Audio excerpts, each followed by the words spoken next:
Ouvintes, antes de ouvirmos o primeiro capítulo, vamos ler sobre o prefácio do autor, como ele chegou a essa inspiração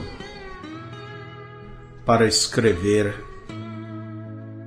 este seriado de livros de uma maneira cronológica a respeito da vida de William Marion Branagh. O autor é Owen Joyce.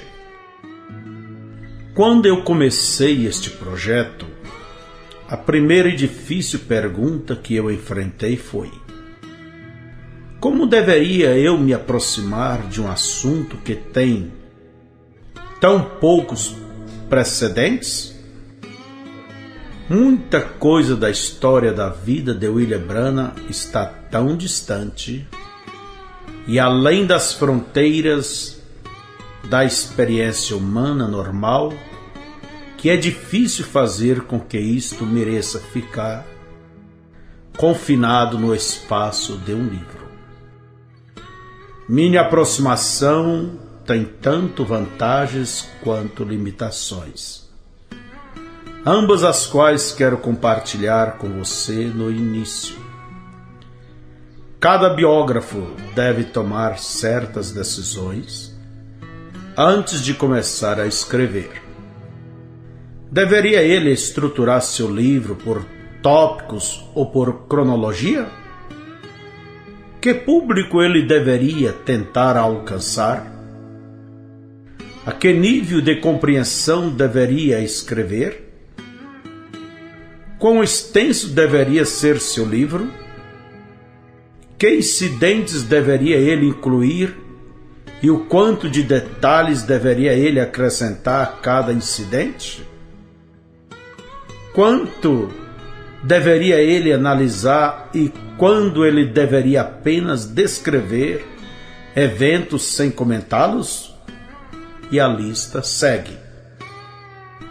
Eu estruturei esta biografia cronologicamente, sentindo que muita compreensão poderia ser ganha por observar a vida de William Branagh desenrolar passo a passo.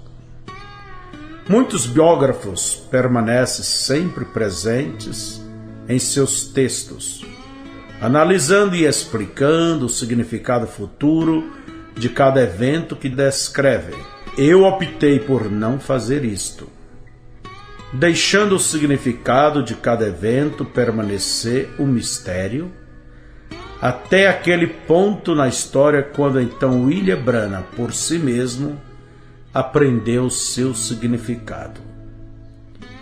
Isto permite que o leitor siga sua vida como ele a viveu, para entender o desenvolvimento do seu caráter e apreciar seu esforço para compreender o significado de sua vida peculiar. Pelo fato de diversas curtas biografias já terem sido escritas sobre William Branagh, senti que esta biografia deveria ser mais extensa e mais detalhada. Eu não quis que isso fosse ponderoso. Então, concentrei o drama natural da história, enriquecido com surpresas sobrenaturais, tentando manter a análise nas mínimas coisas. O resultado é um texto altamente agradável de ler. Se você é um estudante do primário ou um professor universitário, creio que você encontrará a si mesmo buscando por mais a cada página. Porém, este esforço também tem uma falha, pois esta biografia flui rápido como um excitante seriado e alguns leitores podem ser tentados a desconsiderar isto como sendo ficção, o que seria um erro. Cada evento neste livro aconteceu. Muitas destas histórias são bem documentadas de múltiplas fontes. Em minha pesquisa fiz o uso de artigos de jornais e revistas, livros, fotografias, filmes e testemunhos de pessoas que conheceram William Branham pessoalmente e que foram testemunhas oculares de algum dos fenômenos sobrenaturais descritos nesta biografia. Entretanto, eu extraí a maioria de minhas informações do próprio testemunho pessoal de William Branham durante os 19 anos de seu ministério nacional e internacional. Mais de 1.100 de seus sermões foram gravados em fitas cassetes. Durante a maioria desses sermões, ele contava histórias sobre suas experiências sobrenaturais. Muitas vezes ele contava sobre coisas que tinha recém acontecido a ele, descrevendo-as detalhadamente, incluindo suas conversações. Muitas vezes, William Branham até mesmo contava sobre o que ele estava pensando quando estes incidentes aconteceram. Um sonho do biógrafo torna-se realidade. A abundância desse tipo de importante fonte, detalhada e altamente pessoal, fez com que fosse possível para que eu pudesse escrever esta biografia num estilo absorvente, o qual tenho escolhido. Penso que a força desta introdução está longe de exceder pelo fato de que o texto não tem aparência erudita. Minha intenção é manter você lendo até que esteja melhor familiarizado com uma das figuras públicas mais importantes da nossa geração e um dos maiores homens de todos os tempos. Owen George, 1994.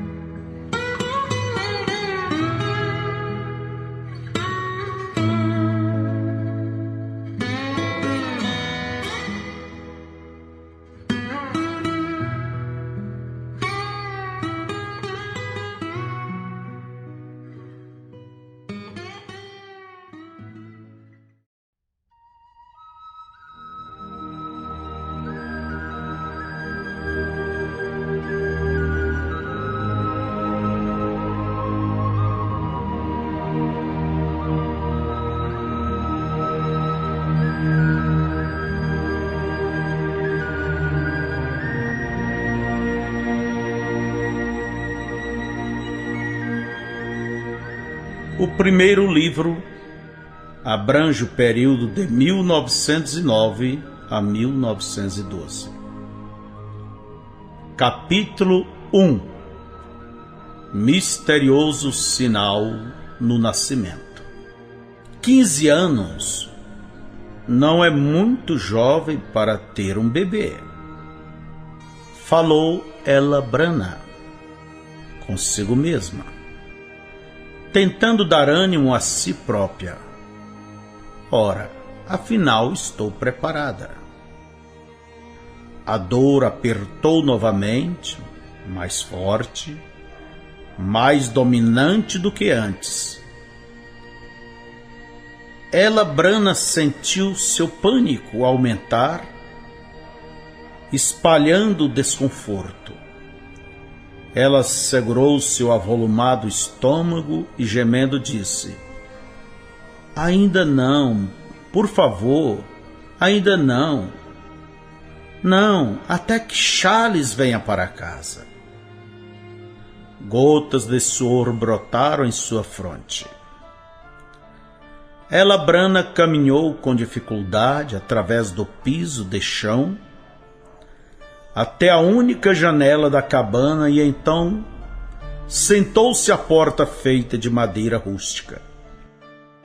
A janela não tinha vidros, somente uma veneziana de madeira que ela, Brana, deixava aberta durante o dia e fechava à noite. Agora a janela estava aberta. Charles, ela gritou. Sua voz parecia evaporar-se pelas matas de Kentucky. Com sua vasta expansão de montanhas e pequenos vales que se estendiam dela a várias direções. Sabendo que seu vizinho mais próximo morava a muitas milhas distante, fazia com que ela, Brana, se sentisse desesperadamente sozinha. A dor apertava ao redor do seu estômago, levando-a ao pânico. Charles! Ela gritou novamente. Charles, onde está você? Então, com sua voz fraca, soluçou. Por favor, venha para casa. Preciso de você. Charles Brana tinha recebido seu salário naquela manhã e tinha ido até a cidade de Baskerville, Kentucky, para comprar um macacão novo, em honra ao seu primeiro filho. Ele havia dito. Mas o que estava segurando-o por tanto tempo? Teria ele passado na taberna? Se ele assim fizera, não teria sido a primeira vez em seu primeiro ano de casados.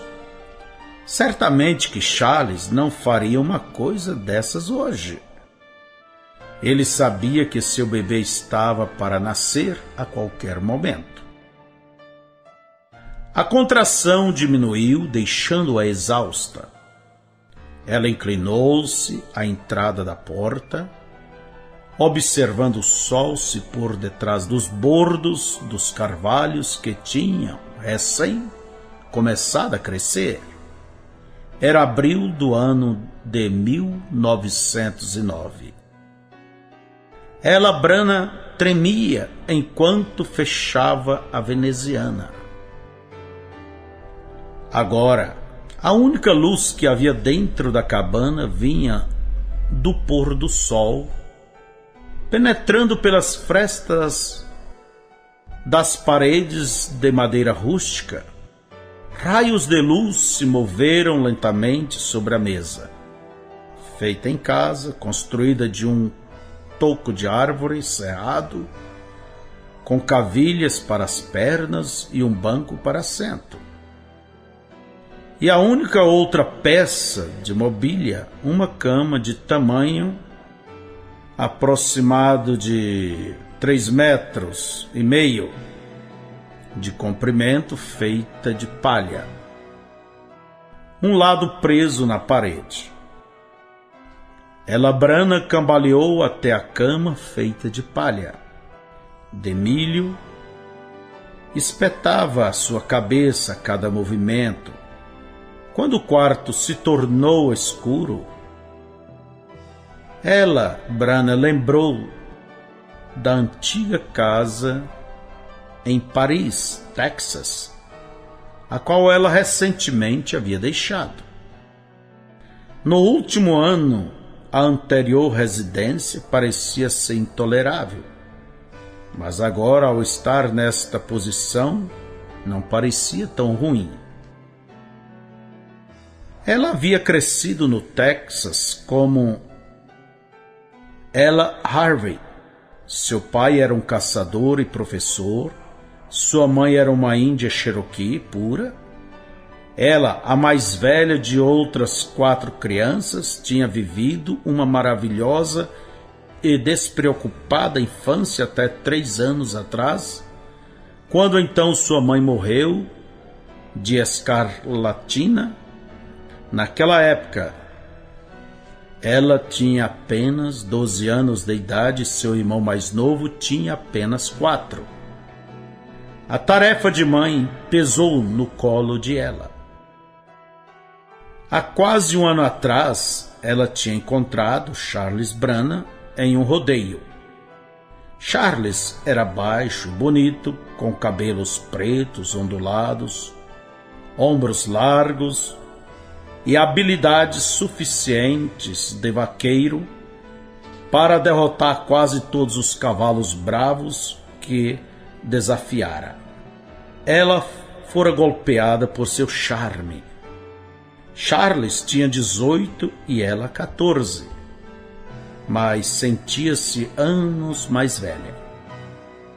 Na época, casamento parecia uma boa maneira de evitar o trabalho árduo de cuidar de seus irmãos mais novos.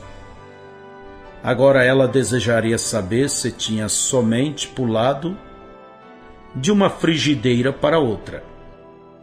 Aqui ela estava, 15 anos de idade, uma estranha nas colinas de Kentucky, tendo um bebê a 64 quilômetros do doutor mais próximo, sem mesmo um amigo para pedir ajuda. Enterrando sua cabeça no travesseiro, ela lamentou-se. Charles Brana retornou à sua cabana 1 hora após escurecer. Ele tinha estado bebendo, é claro, mas não o suficiente para entorpecer seu pensamento. Ele avançou lenta e quietamente pela porta para não perturbar sua jovem esposa se estivesse adormecida. Então ele ouviu seu gemido. Rapidamente Charles acendeu um nó de pinho e colocou sobre uma tampa de vidro de conserva. O nó de pinho queimava e estalava, emitindo muita fumaça. Como a cabana era ventilada naturalmente, a fumaça subiu passando pelas vigas através das frestas, saindo pela cobertura de madeira. Charles, ela sussurrou debilmente. Esta noite é a noite. Vá buscar sua mãe. Charles fez fogo e então correu para a cabana de sua mãe. A noite estava fria e clara, e a luz das estrelas fez com que seu caminho fosse mais fácil. 1 hora mais tarde retornou com sua mãe e 2 vizinhas. A avó Brana era uma pessoa velha, nada cortês, dura como pele de toicinho. Mas vendo esta pequena garota de 15 anos de idade em trabalho de parto, abrandou-a como a graxa de raposa quente amacia a bota de couro. Não que a avó Brana alguma vez tivesse usado botas. Ela nunca teve um par de sapatos na vida. Agora ela se encarregou da situação.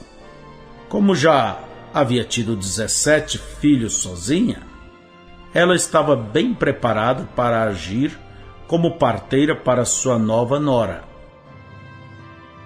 Ela insistiu que Charles esperasse pelo lado de fora. Ele não argumentou.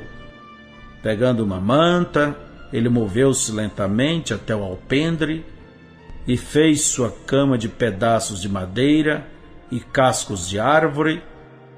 Puxando um frasco de uísque de seu bolso, Charles tomou para acalmar seus nervos. Sem demora, adormeceu.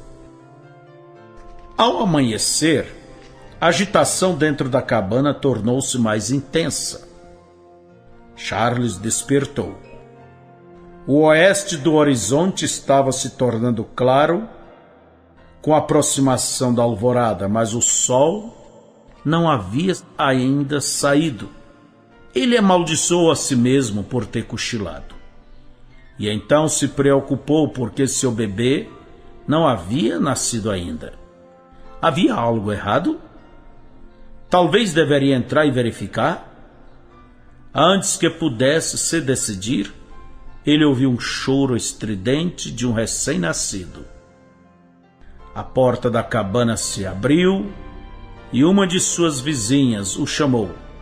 Charles Brana, é um garoto. Acanhado, Charles entrou e fechou a porta. O quarto cheirava a fumaça de uma vela de gordura que estava sobre a mesa.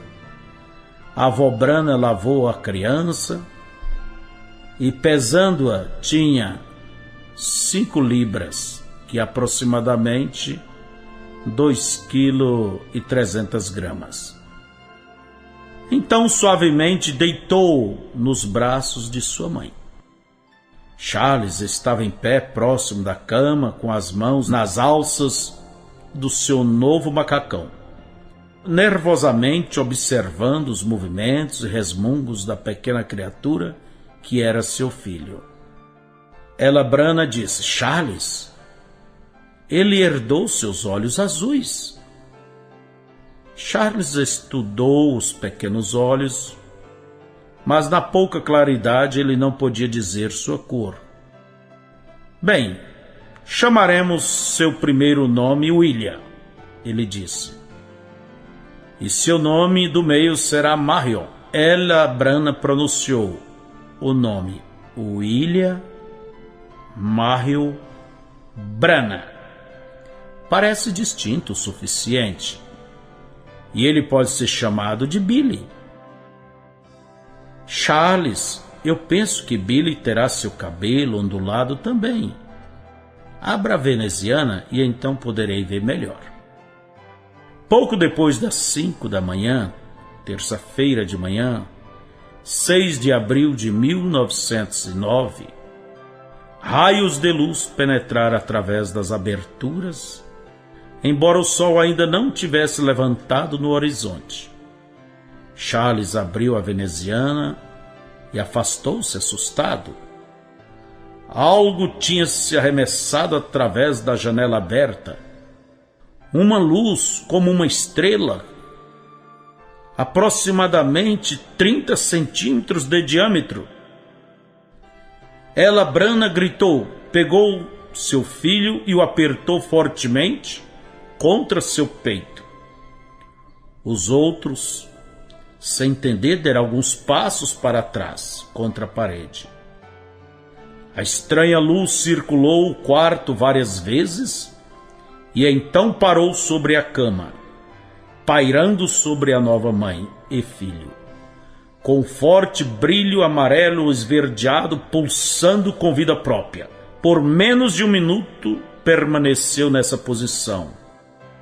Tempo suficiente para que cada um na cabana tivesse certeza de que o que vira era real. Então, tão rápido quanto entrou, a bola de fogo saiu, girando para cima, passando pelas vigas e através do teto. Charles fitou as tábuas com os olhos arregalados, sem piscar. De repente, um barulho de movimento de asas chamou sua atenção em direção à porta, onde uma pomba pousou na soleira da janela aberta. A pomba branca, como a neve, olhou o quarto curiosamente, quase como se estivesse procurando por algo. Quando focalizou o recém-nascido, levantou a cabeça e arrulhou antes de alçar voo. Charles contemplou o pássaro por um momento, então voltou seus olhos para o telhado. Uma das vizinhas sussurrou: Bem, eu nunca... A outra meditou: Eu gostaria de saber que tipo de jovem este garoto será. Billy Brana tinha apenas 15 minutos de vida. Novas espalharam-se rapidamente entre o povo das montanhas. Aquele recém-nascido, aquele na colina que uma luz pairou sobre ele. Alguns julgavam que o reflexo do sol havia refletido no espelho. Charles e Ella Branham sabia melhor, já que não havia espelhos na cabana. Além do mais, o sol não tinha aparecido ainda. Eles estavam perplexos. Havia algum significado espiritual naquela luz? Charles quis esquecer isto, mas Ella Branham não permitiu que o fizesse. Ela insistiu que algo tinha que ser feito.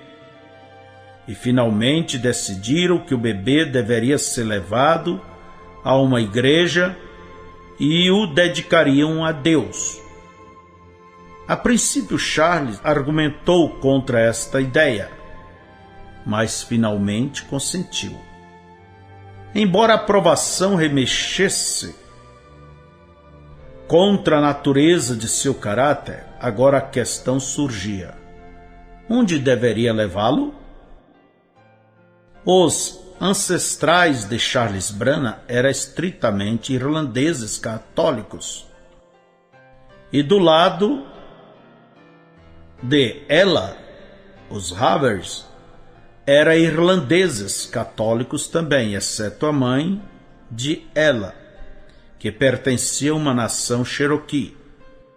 Contudo, ambos, Charles e Ella, tinham se afastado completamente de suas fundações católicas e nenhum deles tinha ainda convicção formal religiosa. Eles concordaram para seu propósito que a melhor igreja seria a mais próxima. Então, quando Billy Branham tinha apenas 2 semanas, Charles e Ella o levaram à Igreja Batista do Reino do Gambá, onde uma pequena congregação se encontrava a cada domingo, em sua construção de madeira rústica com piso de chão e os bancos feitos de pranchas, colocadas sobre blocos de madeira. A Igreja Batista do Reino do Gambá não tinha um pastor que atendesse regularmente. Na maioria dos domingos, a congregação cantava hinos e liam a Bíblia. Mas a cada 2 meses vinha um pregador e entregava o sermão. O velho pregador estava lá então. Ele ofereceu uma oração pelo pequeno William Marion Branham, pedindo a Deus para algum dia usar este garoto em seu serviço. Foi a última vez que Billy Branham entraria em uma igreja por 23 anos. Pelo trabalho frequente de lenhador, Charles era obrigado a estar longe de sua esposa e filho durante a semana. Naquele outubro de 1909, um temporal o encurralou em um acampamento de madeira longe de casa. Ella Branham, 4 meses grávida de seu segundo filho, preocupava-se enquanto seus suprimentos ia se acabando. Quando sua lenha acabou, ela enrolou seus pés em uma bolsa de aniagem e lutou contra os ventos cortantes em seu caminho para a floresta para conseguir gravetos e galhos, arrastando-os para a cabana em tentativa desesperada a fim de manter-se aquecida. Mas quando sua comida acabou, ela se desesperou. O fogo tornou-se em cinzas. Ella Branham estava demasiadamente fraca para fazer uma outra viagem para conseguir lenha. Juntando cada pedaço de roupa na cabana, ela enrolou a si mesma e a seu filho o melhor que pôde, rastejou-se até a cama e colocou uma colcha sobre eles. Do lado de fora o vento soprava incessantemente. O quarto esfriou até que o balde de água congelou. Ella Branham olhou para o teto e meditou novamente naquela luz estranha que havia aparecido no nascimento de seu filho. Ela tinha pensado nisto frequentemente nos últimos 6 meses.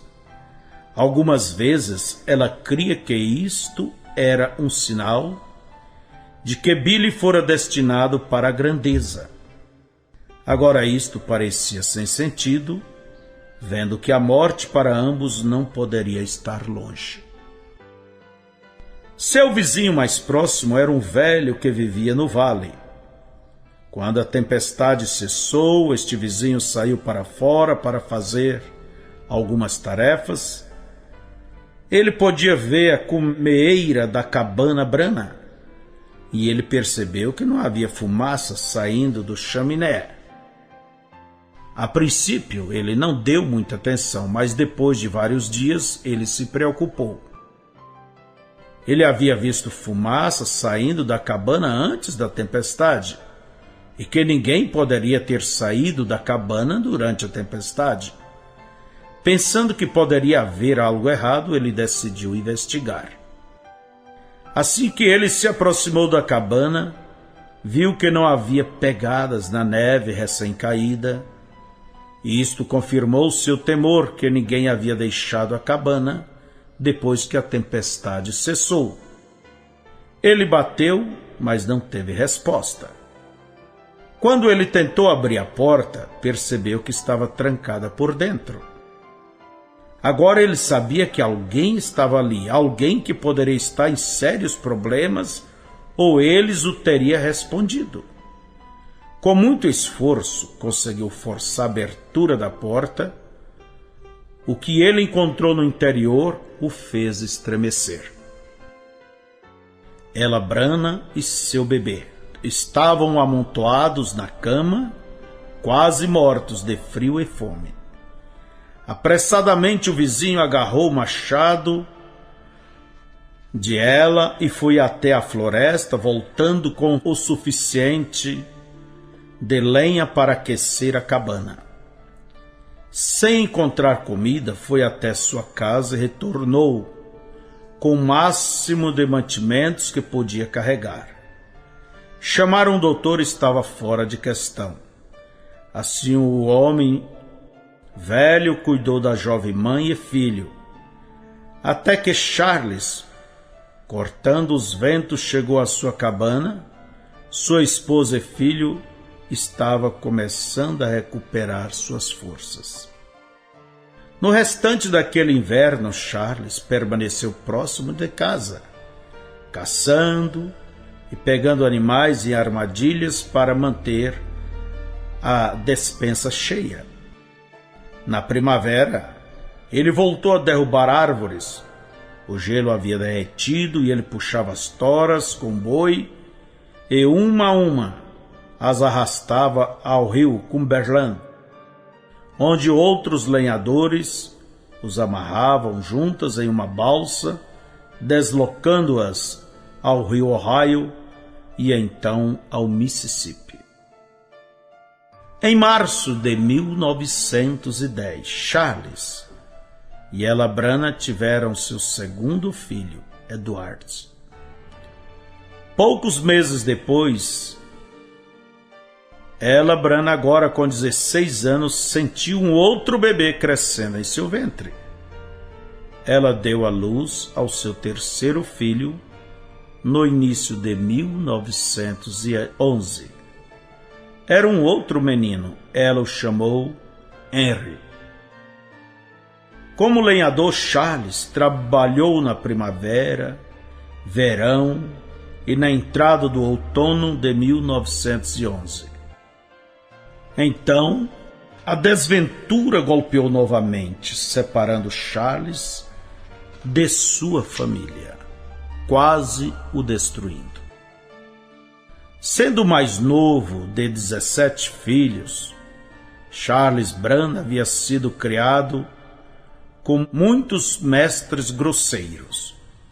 Ele aprendeu a segurar seu uísque quando era apenas um menino, e ele aprendeu a arranjar disputas com seus punhos. Em outubro de 1911, Charles estava em uma festa quando houve uma briga, Homens embriagados e insensíveis provocaram uma perigosa confusão e tão logo começou a briga, entraram numa feroz discussão envolvendo a todos ali. Um robusto valentão chamado William Yarbrough derrubou um amigo de Charles no piso, pulou sobre ele, puxou sua faca e estava prestes a cravá-la em seu coração, quando Charles arremeteu uma cadeira na cabeça de Willie. Charles afastou-se e puxou sua própria lâmina. Willie esqueceu do homem no piso e foi atrás de Charles. Willie teria cortado a garganta de Charles se ele tivesse tido a chance. Ele era um homem cruel que tinha matado seu próprio filho com um balaustre de cerca. Porém, a faca de Charles encontrou seu alvo primeiro, deixando William numa poça de sangue, inconsciente, contudo ainda vivo. Quando a notícia desta confusão chegou a Burkeville, Kentucky, Charles foi envolvido como um que age fora da lei e acusado de tentativa de homicídio. Um xerife montou um cavalo e foi atrás dele para prendê-lo. Antes que o xerife pudesse encontrá-lo, Charles foi informado do perigo que corria. Ele tinha que partir apressadamente, não sabendo para onde ir ou o que fazer. Antes de partir, ele prometeu à esposa que tão logo ele encontrasse trabalho e um lugar para morarem, ele enviaria notícias, usando um suposto nome para que não fosse perseguido. E assim, no espaço de uma tarde, Charles Brannan desapareceu, deixando sua esposa sozinha na mata para defender-se a si própria e a seus 3 bebês. Billy tinha 2 anos e meio, Eduardo tinha 1 ano e meio e Harry apenas 6 meses. Na idade de 17 anos, Ella Brannan era quase uma criança. Logo após algumas semanas se passarem, ela percebeu que Charles havia deixado uma parte dele mesmo com ela. Ela estava grávida novamente. Aquele outono e inverno esgotou. Ella Brannan até o limite de suas forças. Ela parecia estar vivendo um pesadelo, tentando cuidar de seus 3 bebês em uma rústica e isolada cabana, enquanto ela mesma se sentia nauseada muitas vezes. Ela não tinha dinheiro, recursos e nem energia. Se não tivesse sido pela ajuda dos pais de Charles, pobres como era, Ella Brannan sabia que não teria sobrevivido. Mas finalmente a estação mudou, o chão descongelou e as náuseas acabaram. Harry fez o seu primeiro aniversário, Eduardo seu segundo e Billy seu terceiro. O bebê, movendo e retorcendo-se no ventre de Ella, estava próximo de nascer. Certa vez, durante a primavera de 1912, um xerife chegou até a cabana para perguntar se Ella Brannan tinha ouvido falar de seu marido. Ela podia dizer a verdade. Ela não ouvira falar dele e nem tinha ideia de onde estava. Poucos dias depois da visita do xerife, Billy e Edward estavam brincando atrás da cabana, onde uma pequena fonte mantinha o chão lamacento. Billy queria mostrar a seu irmão mais novo quão forte era. Então pegou a maior pedra que pôde erguer, manteve sobre sua cabeça e jogou-a em direção à fonte. A pedra caiu próxima à margem, espirrando lama sobre Edward, o qual prontamente, chorando, voltou para a cabana. Um pássaro de peito ruivo gorjeou prazerosamente. Billy procurou pelos galhos até ver um pássaro em uma árvore próxima. Ele deu um passo à frente e o pássaro voou. Naquele momento, algo surpreendente aconteceu e poderia ficar gravado na memória em sua tenra mente e se tornasse o primeiro significado da infância. De onde o pássaro estava, veio um som como um vento agitando as folhas. Então uma voz estrondou da árvore, uma voz humana muito clara, a qual disse: "Você vai morar próximo de uma cidade chamada New Albany." Com um grito de terror, Billy partiu para a cabana tão rápido quanto suas curtas pernas poderiam levá-lo, gritando: "Mamãe! Mamãe!" Ela, Brana, estava lavando a barriga de Edward, que estava suja de barro. "Billy, o que houve?" Ela perguntou, abraçando seu filho mais velho. "Um pássaro falou comigo, mamãe. Eu o vi cantando em uma árvore e então falou comigo." Ela riu. "Você está sonhando, filho." Mas Billy insistiu. "Eu ouvi, mamãe. Eu ouvi falar." "E o que o pássaro disse?" Ela brincou, ainda pensando que era a imaginação de Billy.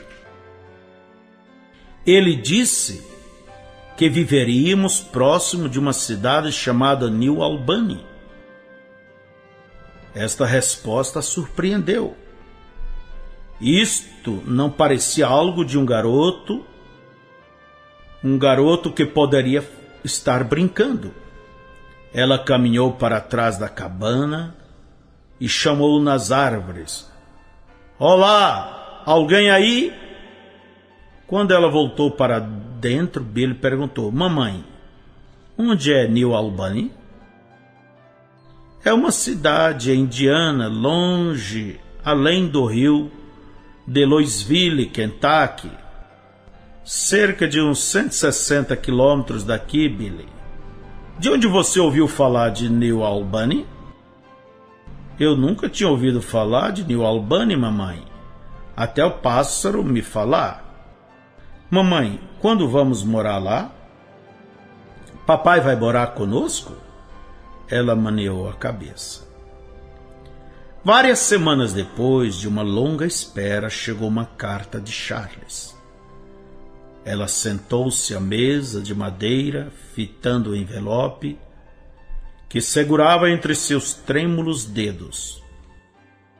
Billy andou na ponta dos pés, espiando por sobre a mesa. "Abra isto, mamãe."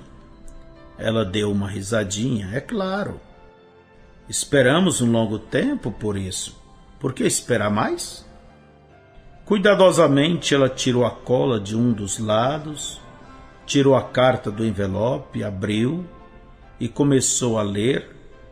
Já que seu pai fora um professor, ela tinha recebido um ensino adequado. Mas Charles quase não tinha instrução e não podia nem ler ou escrever, nem mesmo seu próprio nome. Um de seus irmãos, que morava em Louisville, tinha escrito esta carta para ele. "O que diz, mamãe?" Billy perguntou. Ela disse como estava escrito.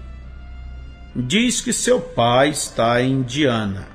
Ele encontrou trabalho fixo em um lugar para vivermos e quer que nós vamos para lá.